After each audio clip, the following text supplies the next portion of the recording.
আজকে যার ভিডিওটা নিয়ে আলোচনা করব উনি আমাদের দেশের অত্যন্ত সম্মানিত একজন ব্যক্তি। আপনারা ভিডিওটি আগে দেখুন, বুঝুন, ফিকির করুন, এরপর ভিডিওটা নিয়ে আমরা আলোচনা করছি। ইমামতের কাজকে নিজের কাজ বানিয়ে নিয়েছি, মুসল্লিদেরকে দিন শিখাই, ইমামতি করি।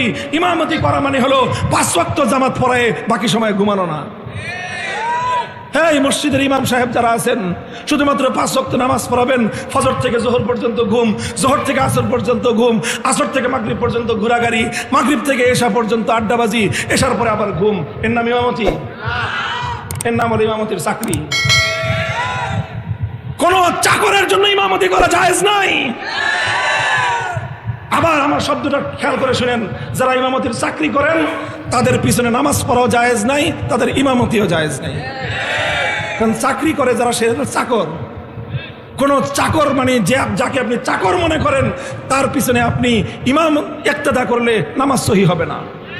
এই জন্য আপনাকে নামাজের শুরুতে ইক্তেদা করতে হয়। কি ইক্তেদাই তো বিহাজা চাকর লিখি বলেন, ইক্তেদাই তো বিহাজাল ইমাম। উনি যে কথাগুলো বললেন, এই কথাগুলো আমাদের জন্য অত্যন্ত গুরুত্বপূর্ণ, অত্যন্ত গুরুত্বপূর্ণ। কিন্তু উনি একটা মাহফিলে এসে একবার উনি এই কথাটি বললেন, এর পরবর্তীতে উনি এরকম আর কোনো পদক্ষেপ নিয়েছেন কিনা আমি জানি না। এরকম একটা দীর্ঘদিন ধরে চলে আসা কোনো ভুল সিস্টেম। যদি আপনি পরিবর্তন করতে চান তাহলে আপনাকে লেগে থেকে কাজ করতে হবে। কোনো একটা বিশেষ সময় একবার বললেই সেই অবস্থাটার পরিবর্তন হবে না, আজ পর্যন্ত হয়নি। শুধু কোনো একটি বিশেষ অনুষ্ঠানে আপনি এই ধরনের কথা বলবেন আর সেটা পরিবর্তন হয়ে যাবে, তা কিন্তু নয়। এতে আরও হিতে বিপরীত হওয়ার সম্ভাবনা থাকে। যারা ওই সময় আপনার কথা শুনবে তারা হয়তো জিনিসটা মেনে নিলেও যারা শুনে নাই তাদের ক্ষেত্রে তো ব্যাপারটা উল্টাপাল্টা লাগবে। তখন বিভিন্ন চায়ের দোকানের আড্ডায়, বিভিন্ন আলোচনায় এটা নিয়ে একটি বিভ্রান্তি এবং বিতর্ক সৃষ্টি হবে, যা আমাদের মুসলিম সমাজের জন্য কিছুটা ক্ষতিকর বটে।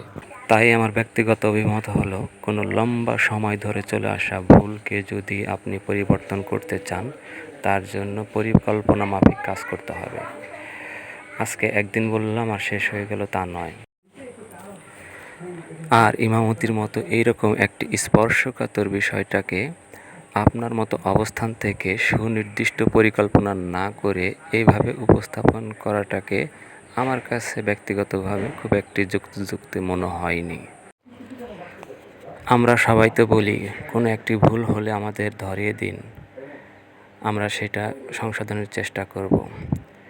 তাই আমার প্রতি মনোক্ষুণ্ণ না হয়ে এই ভুলটাকে আমরা শুধরিয়ে আমাদের ইসলামকে আরও গৌরবের জায়গায় নিয়ে যাওয়ার চেষ্টা করি। আমরা সবাই এক হয়ে কাজ করি, কারণ আমরা সবাই মুসলমান। আল্লাহ পাক আমাদের এই ঐক্যের প্রচেষ্টাকে সার্থক করে তুলুক। আমিন।